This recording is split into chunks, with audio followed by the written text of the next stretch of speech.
Good afternoon, Vero. Thanks for watching us for VNN. I'm Milan. And I'm Harley. We have a lot of news to get to, so let's get started. Many of our seniors are preparing for the next stop, which is college. VNN reporter Blake Joseph sat down with senior Jocelyn Mira to hear more about his football career at Vero and plans for college.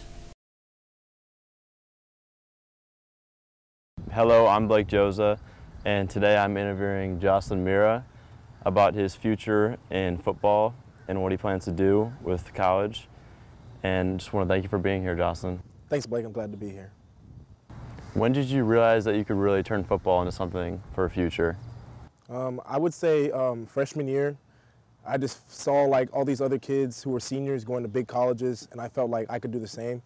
And I felt that if I kept pushing myself and just trusting all my coaches, and they would get me there, and I would just be successful and make it to college. Why did you like Tusculum so much, and what made you choose it? I would say when I went on my official visit to Tusculum, that's when I really liked it. The coaches were just like into me. They really liked me. And then like all the players like made me feel like I was family. Like made me feel like when I would go there, I would be like a family to them. I just really like how the defense is. Like their coaches is basically friends with Coach Mooring, and they like run like the same defense and they do the same stunts. So I feel like I've been a perfect fit for them. And what do you expect from your freshman year? My expectations for my freshman year are probably to win Freshman Defensive Player of the Year for conference, get the first team all conference, and just hopefully just make a big name for myself and prove that even though I'm a freshman, I can do big things for the team and hopefully help us win a conference championship and go further than that. Take me back to the day when you got that offer and you finally knew that you were going to go to Tusculum. I would say it was just like a normal school day, and the head coach, Coach Odom, had messaged me.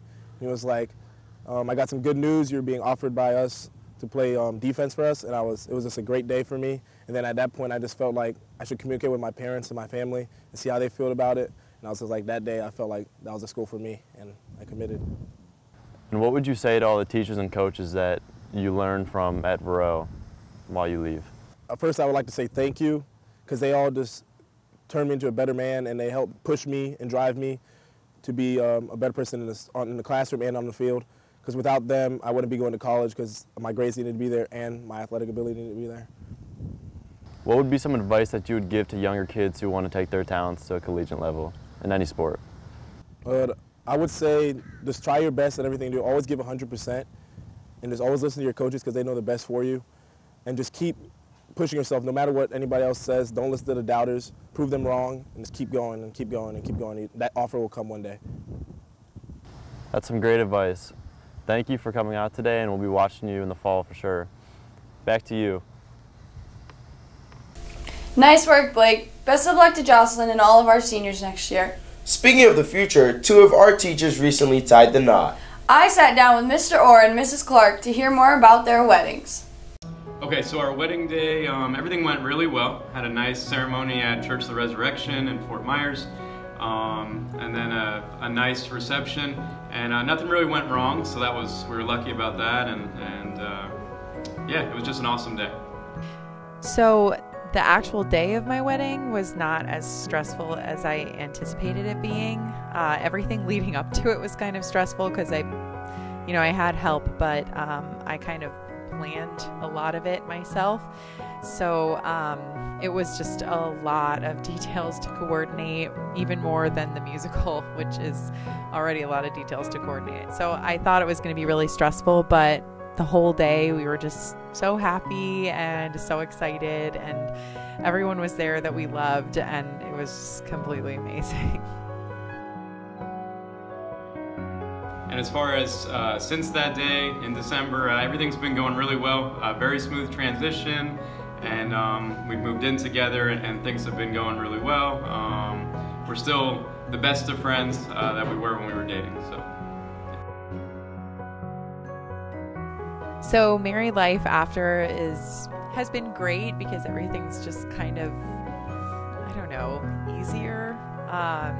We haven't gotten to see each other a lot because we went straight from the wedding to planning the Disney trip to planning the musical. So it's been kind of a crazy time for us, and we bought a house and we've been remodeling it, like the whole thing. So that's been really busy too. So typically when we're together, we're busting down walls or building framing for the new walls or ripping up carpet. So it's been kind of crazy, but it's really great. He gets along with my family really well, so it's been a pretty smooth transition. It's been nice to just have it be official and acknowledge it as, you know, an established relationship.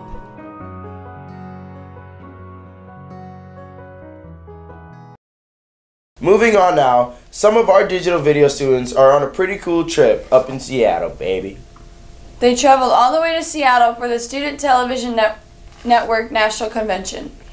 We want to check in with them to see how things are going out west and to get today's sports update. How are we doing, Sam?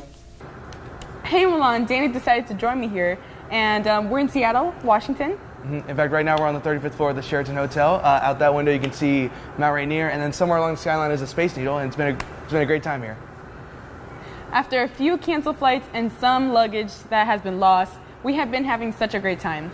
We got a chance to tour KIRO TV here, which is a local TV station. And the lead meteorologist from KIRO TV actually talked to us. And then we visited the Space Needle, and we learned a lot of cool stuff, especially with the see-through glass on the bottom. Sam got a little scared. On Thursday, we had our first competition to finish a newscast in 8 hours. It was actually very interesting and very hectic, too. In fact, I got to interview Vero grad Daniel Vogelback. And then along with that, we also have to speak with sports. And speaking of sports, our track teams are having a multi-school meet tonight, and it will be meeting in Punta Gorda at 4. Our baseball teams have a huge game at Fort Myers tonight. Shout out to Jay Henry, who wanted us to make sure that we pumped him up before the game. JV plays at 5 and varsity plays at 8. Make plans to be there at Fort Myers High School to cheer our guys to victory. Good luck, guys. Our girls lacrosse team has an away game tonight. They take on Port Charlotte at 7. Good luck, ladies. Now let's send things to America's favorite coach. Here is Hanging with Herding. Everybody else, hey! Shh. Okay, wait, I can't start. Come on, guys, I get right here.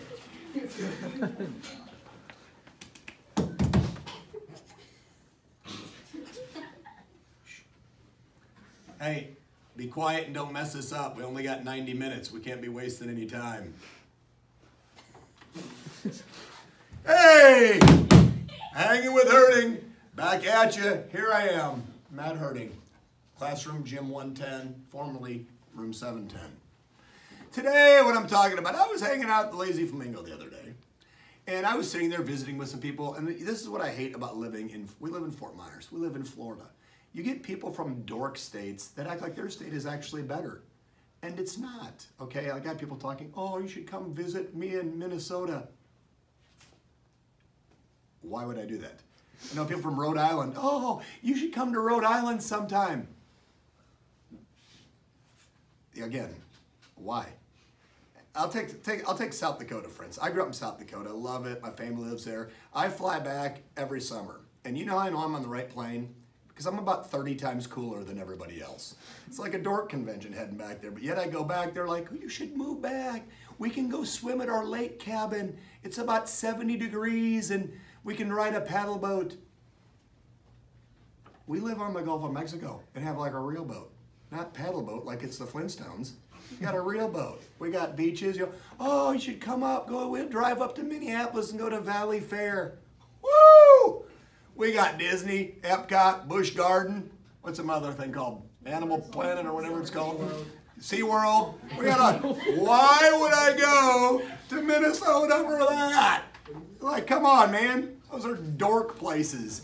Oh, you could say we can go into Sioux Falls and go out. I can go to Miami. Well, I know Sioux Falls is almost as cool. I can go to Miami. These dorks, hey, come on, man. Florida's Florida. Look what we got. The beaches. We got Disney. We got lovely weather. Wonderful winters. We've got everything. Why would I go to Minnesota, South Dakota, or Rhode Island? That's not good. Why do you keep moving your mouth when I'm talking? It's weirding me out. Come on, Milan, knock it off. Anyway, until next time, bro, guess what? One more week till the next episode. Thanks for watching. Later. That's probably salvageable, isn't it? That's all the news we have from Seattle. Let's go back to Fort Myers studio with Milan and Harley. Bye, guys. Thanks a lot. It looks like you guys are having a great time in Seattle. It sure does. Well, that does it for the news today. I'm Milan. And I'm Marley. Have a great day. And remember, stay golden, Vero.